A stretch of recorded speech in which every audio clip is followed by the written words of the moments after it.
안녕하세요. 영궁불사 신녀입니다. 우리가 사람을 볼 때는 보통 그 사람의 첫인상을 보고, 저 사람이 어떨 것이다 하고 거의 뭐 70%는 판단을 많이 하시잖아요. 근데 이제 요즘은 성형도 많이 하고, 그리고 또 화장 기술, 메이크업이 굉장히 요즘은 일반 사람들도 전문가 못지않게 메이크업을 굉장히 잘 하시잖아요. 그래서 메이크업에 따라서 본인의 인상이 부드러워 보일 수도 있고, 또 메이크업에 따라서 본인의 인상이 굉장히 세 보이거나 강하게 보이는 경우가 또 많아요. 그래서 손해보시는 분들도 있고, 또 반대로 또 이렇게 좀 좋게 보시는 분들도 있고, 이득을 취하는 경우도 있고 그러기는 한데, 오늘은 영궁불사 신녀가 제가 뭘 말씀을 드리고자 하냐면, 나에 맞는 메이크업을 해서 복을 불러들이는 쉽게 얘기하면 복을 불러들이는 메이크업에 대해서 제가 몇 가지 좀 말씀을 좀 드리려고 그래요. 우리가 사주에 보통 보면 선천운도 있지만 후천운은 분명히 또 따르거든요. 본인이 노력을 하고 가꾸고 이랬을 때 나의 안 좋은 기운이라든가 나의 안 좋은 인상이라든가 노력을 해서 바꿔는 가는데, 이게 또 너무 과하다 보면 안 한만 못한 격이 되니까 그런 부분도 좀 너무 욕심을 내지 마시고, 나한테 맞는 어떤 메이크업이 나한테 맞는 건지 그런 부분도 좀 알고 하시면은 나에게 재물운이라든가 복을 불러드릴 수 있는 그런 영향도 있으니까요. 혹시 몰랐다고 하시면 오늘 방송 보시고 본인의 메이크업을 좀 고쳐보신다든지 아니면 좀 이렇게 살펴보시고 도움이 좀 많이 되셨으면 좋겠습니다. 그러면 먼저 이마 화장법에 대해서 먼저 말씀을 드릴게요. 우리가 부모덕, 부모복, 그리고 관록이라든가 복덕은 내가 이마를 어떻게 화장하느냐에 따라서 그 복이 들어오고 해요. 이마를 우리가 이제 보통 보면 넓은 이마도 있고 좁은 이마도 있고 그러잖아요. 이마를 이렇게 5부분으로 등분으로 나누어 봤을 때 가장 가운데 부분이 어떻게 보면 나한테 관록을 지배하는 부분이다 이렇게 보실 수가 있고요. 그리고 양쪽에 양 옆에 있는 이마 같은 경우에는 나한테 부모복으로 보셔야 돼요. 그리고 이마 끝부분에 있는 부분은 복덕이나 나한테 재물운으로 이렇게 보셔야 되거든요. 그래서 이마라고 하면 주름이 있다든가, 우리 요즘 뭐 보톡스도 많이 받고 이마에 이렇게 또 예쁘게도 만들고 하시잖아요.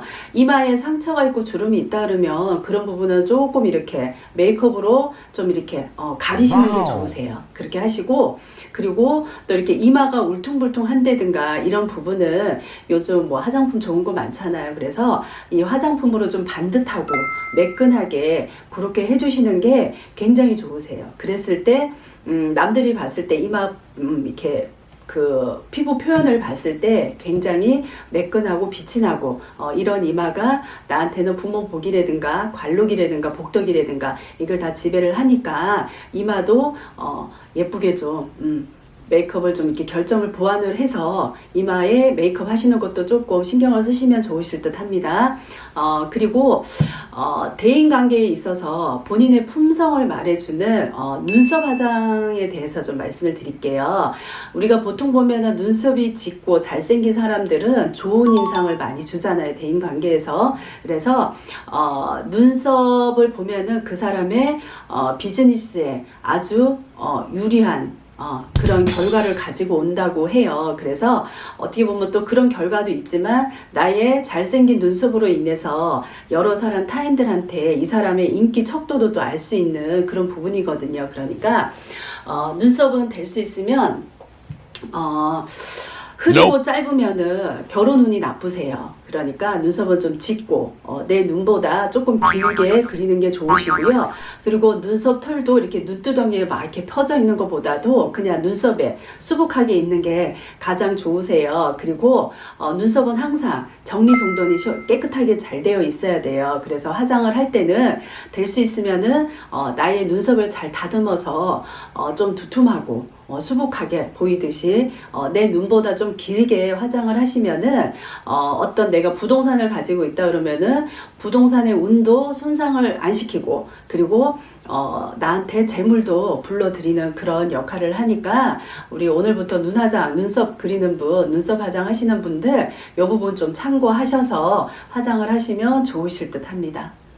그리고 이제 나의 그 마음 안정, 심리적인 안정 부분과 자식의 부부 간의 자식 간의 운을 좋게 하는 방법으로는 눈화장을 볼 수가 있는데요. 눈화장 같은 경우에는 눈 밑하고 그리고 눈하고 눈두덩이, 눈동자, 눈꼬리 이렇게 나눠 볼 수가 있어요. 각기 다른 복을 가지고 있기 때문에 눈동자, 눈두덩이 같은 경우에는 보통 관상학에서 봤을 때는 밝은 색으로 표현을 해주시면 굉장히 좋으세요. 그래서 자식이 잘 되는 그런 쪽이다 보시면 되고, 눈동자의 색깔이 흐리거나 이렇게 보통 보면 그런 분들은 돈이 잘 새나가요. 그러니까 내가 좀 안경, 요즘 패션 안경도 많잖아요. 안경으로 좀 커버를 하신다 그러시면 괜찮으실 듯 해요.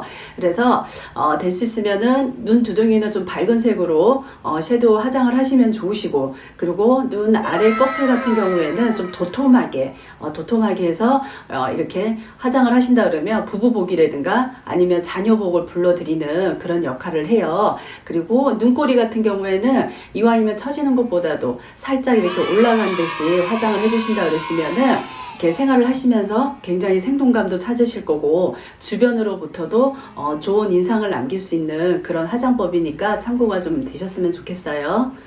그리고 제일 중요한 화장법 중에 하나가 우리가 미간이에요. 미간 사이를 우리가 명궁 화장법이라고 하는데, 미간은 어떻게 보면은 전체 자신의 팔자를 주관하는 중요한 부분으로 보셔야 돼요. 그래서 미간에 이렇게 뭐 상처나 주름이 있거나 이러신 분들은 요즘 그 메이크업 컨실러 같은 거 있죠. 그런 걸로 조금 이렇게 커버를 하시는 게 좋으시고, 투명한 파운데이션 이런 걸로 좀 화장을 하셔야지 좀 내가 아름답고 당당한 사람으로 보이는 거니까, 너무 두껍거나 이렇게 좀 어두운 화장은 우리 미간에는 좀 피하시는 게 좋으실 듯 합니다. 그리고 또 이제 나한테 재물을 불러들이는 코끝 화장법에 대해서 말씀을 드릴 건데요. 우리가 동서양을 막론하고 코는 어때요?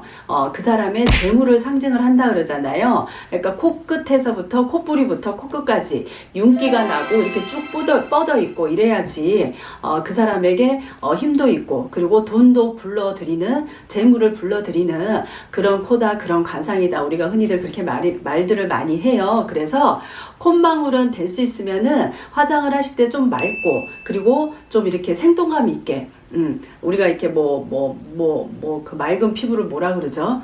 그런 피부 우리 많이들 말씀드리잖아요. 그러니까 맑고 생동감 있게 좀 이렇게 화장을 하시면 좋으실 듯 하고요. 그리고 뾰족한 코는 될 수 있으면은 좀 둥글게 표현을 하셔야지 나에게 따뜻한 인상을 줄 수가 있어요. 그러니까 그 사람의 코의 생김새에 따라서 화장법을 잘 알고 하신다 그러시면은 나한테 재물복도 불러드리고 인상도 좋아지신답니다. 그리고 나에게 재물운을 높여주기도 하고, 또 나에게서 지출을 막아주는 입술 화장법에 대해서도 말씀을 좀 드릴게요. 입은 우리 얼굴에서 봤을 때 가장 중요한 부분이라고도 보셔야 돼요. 왜냐면 입은 어떻게 보면 내 가정을 나타내는 부분이다, 이렇게 생각을 좀 하셔야 돼요. 그래서 입술 윤곽 중에서도 윗입술 같은 경우에는 조금 이렇게 또렷하면 지출이 적어요. 나에게서 나가는 지출을 좀 막아줄 수가 있고요. 그리고 물질적으로든 정신적으로든 이렇게 입술 화장을 뭐 도톰하게 한다 그래서 너무 또 이렇게 도톰하게 넓게 퍼지게 거리는 경우가 있어요.